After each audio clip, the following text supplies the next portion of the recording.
A Fazenda Esperança era conhecida em toda a região, não apenas por seus vastos campos de soja e gado de primeira qualidade, mas principalmente pelo temperamento difícil de seu dono. Roberto Almeida, aos 42 anos, comandava seus negócios com mão de ferro, exigindo perfeição e não tolerando falhas. Herdeiro de uma fortuna construída por 3 gerações, ele aprendera desde cedo que homens ricos não demonstram fraqueza, não pedem desculpas e, acima de tudo, mantêm distância dos funcionários.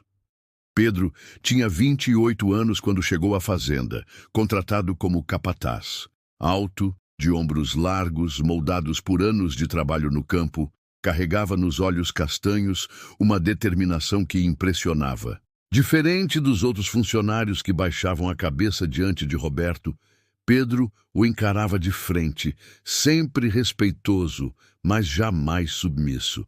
Senhor Almeida, com todo respeito, essa não é a melhor forma de plantar nessa área, disse Pedro na primeira semana, apontando para o terreno irregular próximo ao rio. Roberto sentiu o sangue ferver.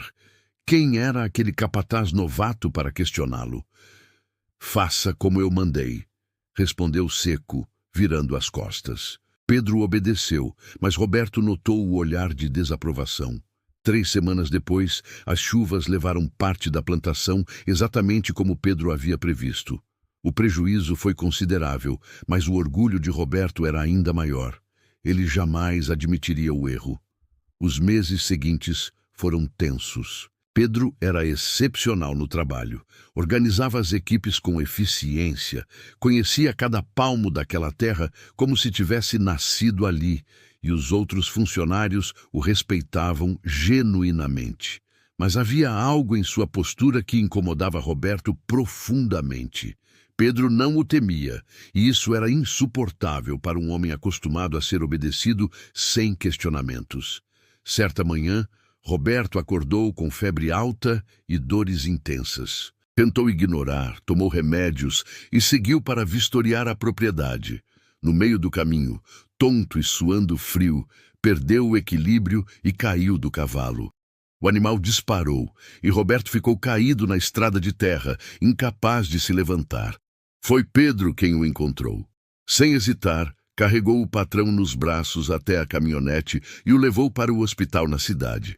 Durante toda a viagem, Roberto alternava entre consciência e delírio, mas lembra-se vagamente da voz firme de Pedro. Aguenta aí, patrão, vai ficar tudo bem.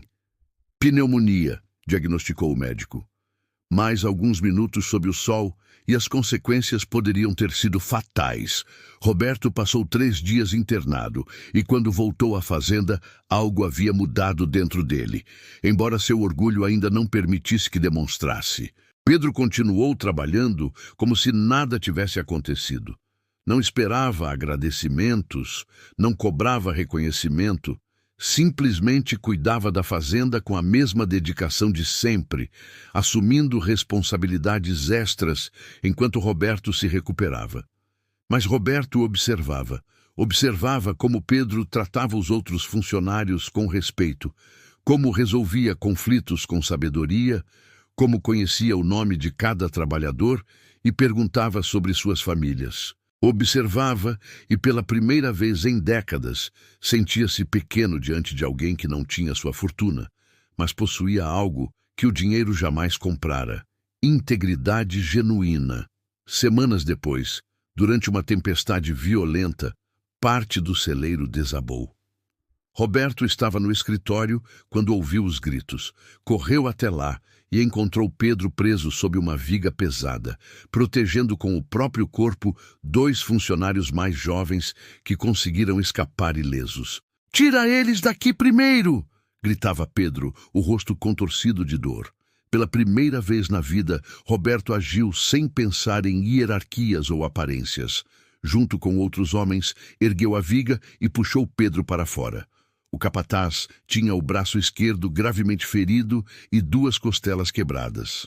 No hospital, enquanto esperava notícias da cirurgia, Roberto finalmente permitiu que as barreiras que construíra ao longo da vida começassem a ruir. Aquele homem que ele tratara com desdém, que questionara sua autoridade, que jamais se curvara diante de seu dinheiro e poder, havia arriscado a própria vida por 2 funcionários que mal conhecia. Quando Pedro acordou da anestesia, encontrou Roberto sentado ao lado do leito. "Como estão os rapazes?" Foi a primeira pergunta de Pedro, a voz rouca. "Estão bem, graças a você." Roberto fez uma pausa, as palavras presas na garganta por décadas de orgulho. "Eu preciso lhe pedir desculpas." Pedro o olhou, surpreso. "Você me salvou quando caí do cavalo, e eu nem sequer agradeci. Você administra minha fazenda melhor do que eu jamais fiz, e eu trato você com desprezo. Você arrisca sua vida pelos outros enquanto eu..." A voz de Roberto falhou. "Enquanto eu sempre me escondi atrás do meu dinheiro, achando que isso me fazia superior." "Senhor Almeida..." "Roberto. Me chame de Roberto. E, por favor, me perdoe. Não apenas por essas semanas, mas por todos os anos em que tratei pessoas boas como você e tantos outros como se fossem menos que humanos." O silêncio que seguiu foi quebrado por um meio sorriso de Pedro. "Todos cometemos erros, patrão." "Roberto, o que importa é o que fazemos depois de reconhecê-los."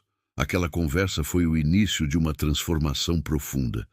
Roberto não mudou da noite para o dia. O orgulho de uma vida inteira não desaparece facilmente. Mas começou a pedir opiniões, a ouvir sugestões, a ver seus funcionários como pessoas com histórias, sonhos e valores. Pedro tornou-se mais que um capataz. Tornou-se um amigo, talvez o primeiro verdadeiro que Roberto tivera. Juntos, transformaram a Fazenda Esperança não apenas em um negócio mais lucrativo, mas em um lugar onde as pessoas sentiam orgulho de trabalhar. Roberto implementou um programa de participação nos lucros, construiu moradias dignas para os funcionários e suas famílias, criou uma escola para os filhos dos trabalhadores. Não por obrigação ou marketing, mas porque finalmente entenderam uma lição que nenhuma fortuna poderia ter lhe ensinado. Riqueza sem humanidade é apenas papel sem valor. Anos depois, durante uma festa na fazenda, Roberto observava Pedro brincar com as crianças dos funcionários. Seu braço nunca voltou a ter os movimentos completamente, sequela permanente daquela tempestade, mas seu sorriso era pleno. "Em que você está pensando?" perguntou Pedro, aproximando-se. "Que você me ensinou algo que meu dinheiro todo nunca poderia comprar." Roberto respondeu, a voz embargada. "Você me ensinou a ser humano." Pedro colocou a mão boa no ombro do amigo. "E você me ensinou que nunca é tarde para mudar, que o orgulho pode ser vencido pela humildade e que um homem rico de verdade é aquele que enriquece a vida dos outros." Sob o céu estrelado da Fazenda Esperança, 2 homens que a vida separara por classe e circunstância, mas que o destino unira pela coragem de um e pela transformação do outro, celebravam não apenas uma amizade improvável, mas a prova viva de que todo ser humano, não importa quão perdido esteja, pode encontrar o caminho de volta para sua própria humanidade.